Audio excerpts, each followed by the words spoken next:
achumaan immoo nullee obboleettii teenya tana warri as jala jirtanii yoo dandeessan walaloo siillee sii jala seenaa duwiit godhaa fi akka namni nis baru akka namni nis tumsutti sagalee ta'aafiin isiniin jechuu barbaade galatooma. Galatoomitti huba.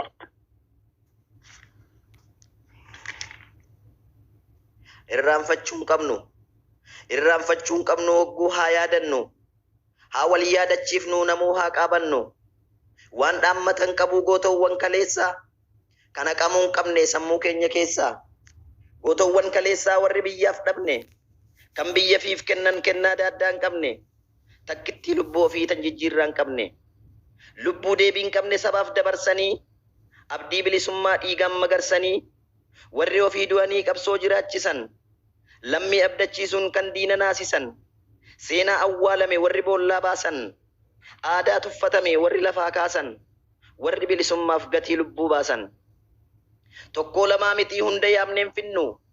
kaan fakkiif kakaafnee kaan galmeefaa dhiifnu Taaddasaa fi Baaroo Bariisoof Gammadaa Elemoo fi Mul'is Buruisoo fi Gadaa kan yaadannoon isaanii nutti dhiise madaa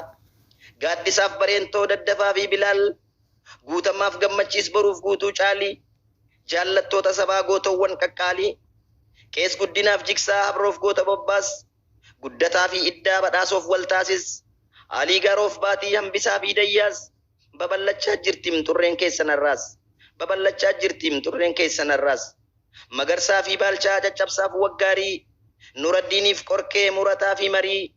nu duraa mul'attan nogguu dhiyaaf barii Lalisee fi Juukii Jamiilaa fi Saartuu Ashaa fi Kuulanii arganneef daraartuu Iftuu fi Waarituu Leensaa fi Ayyaantuu dhiiraaf dhalaan qabu kan biyyaaf of laatu Odaaf Mahammad Amaan Godaanaa fi Galmoo Jaatanii fi Ibreem Subiif Jaarsoo Waaqoo Huseen Sooraaf Dursaa Margaaf Qallaa Waaqoo hin sarmuuf Tottoobaa Abbaatiikiif Shaanqoo sabboontoota sabaa jaallawwan warraaqoo Irraanaaf Gishuu Falmataaf Leenjisaa Suleemaaniif Aadam Anannoof beeksisaa goota biyyaaf kufee seenaatu leellisaa Yohaanisiif Raayyaa hundumaaf abdataa Burqaaxooseef Reeroo Xaasoo fi jaallataa dhiigni keessan bannaan seenaan nu gaafataa Solomooniif Dahoo Gabbisaaf Gurmeessaa Kormee tolaaf Jiraa Areeroof Lammeessaa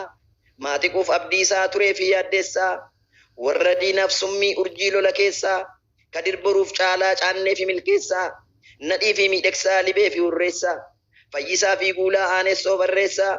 Nagaasii fi Maammoo Hawaasiif Addeessaa akka biiftuu iftan galmee seenaa keessaa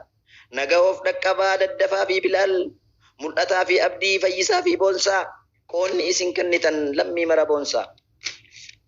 kanneeniif kan biroos hedduudha turanii amna qabsoo keessatti kan nurraa kufanii seenaa dalaganii gootummaan kufanii lammaffaan agarruu deebi'aniin dhufanii gaafa waliin jirruu gaafa lubbuun jirruu waggaa waliin turre bu'aa bayii qabsoo waliin qaxxaamurre guyyaa bilisummas waliin hawwaa turre qabsoo saba keenyaaf waliin kufnee kaanee hamadayaaf aduu waliin keessa yaanee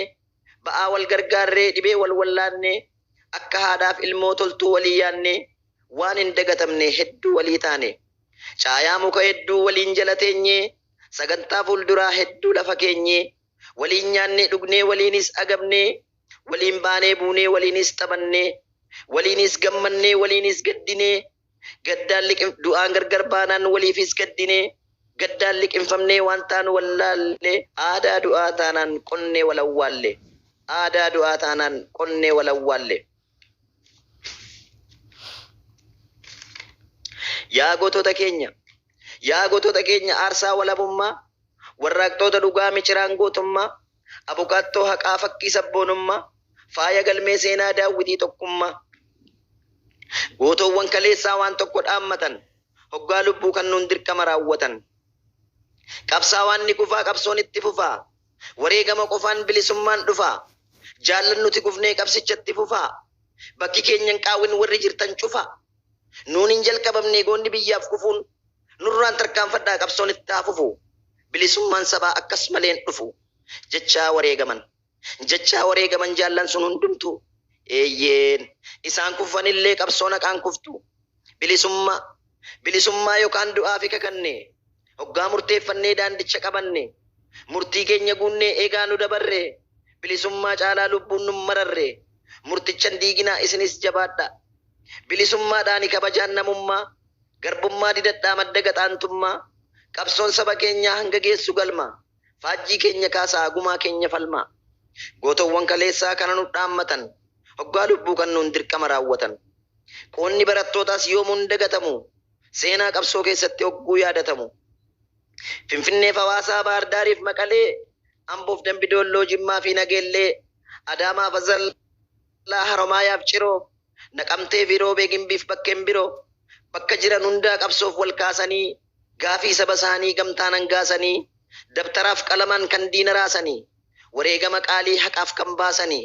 kabajaan jiraata hogguu seenaan isaanii jaagamaa badhaanee murkataa iddoosaa aannanee addaamuu malaakuuf nuurasaa jamaalleen cofa biif dabalaaf fayyisaa Alamaayyoo Garbaa gaaddisaa hirphaasaa Oromoon hoggayyuu maqaa keessan kaasaa qabsoofis hin dhabne eegaa maal abbaasaa bilisummaa sabaatu gumaa keessan baasa yaa gootota keenya aarsaa walabummaa warraaqtoota dhugaa miciraan gootummaa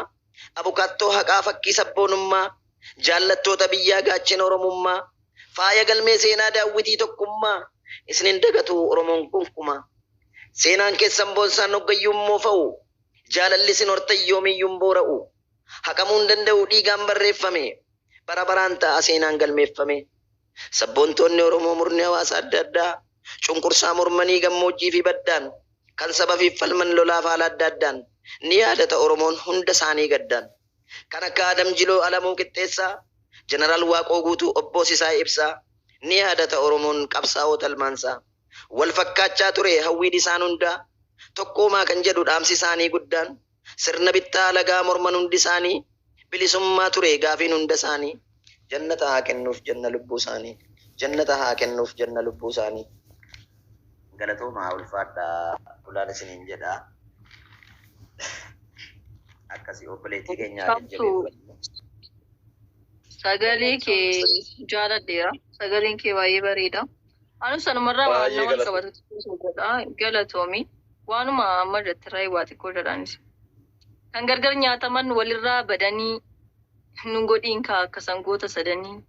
sangaa isa burree gurraachaa fi adii warra tokkummaadhaan durqolatan badii waraabessi dhaqee gidduu isaanii galee akkatti isaan nyaatu mala ofiisaa malee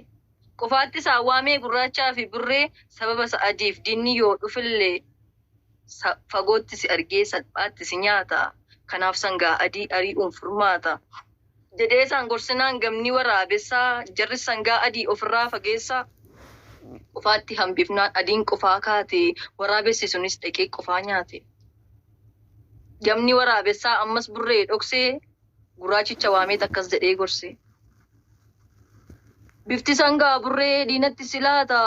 isa argee dhufee bineensi si nyaata kanaaf adda bahii irraatii fagaadhu homtuu sin arguutii qophaa kee jiraadhu jennaan dhugaa se'ee gurraachis gowwoomee burree irraatii siqee fageeffate koomee yeroos waraabessi eegaa ture labee burrees qofaa argee dhaqee nyaate qabee gamtaadhaan dadhabnaan shiraan gidduu lixee gurraachittas dhaqee muxut godheef fixe yaa waaqayyo uumaa hundaa kan dandeessu sagalee guddistuu malees kan dhageessu qooda tokko taanee diinaan sodaatamu nus adda facaanee nu oolchi nyaatamu kan gargar nyaataman walirraa badanii nun godhiin kaa akka sangoota sadanii jedha galatooma. Galatooma iddoo iddoo fadhaa isin lameenuu galatooma sillachuu baay'ee dhuguma waaqaa anna ittiin mirkaanaa dhiifama naa godha yeroo weelluu Oromoo akkas walaloo Oromoo kana fa'aa mammaaksa Oromoo dhaga'u ittiin mirkaanaa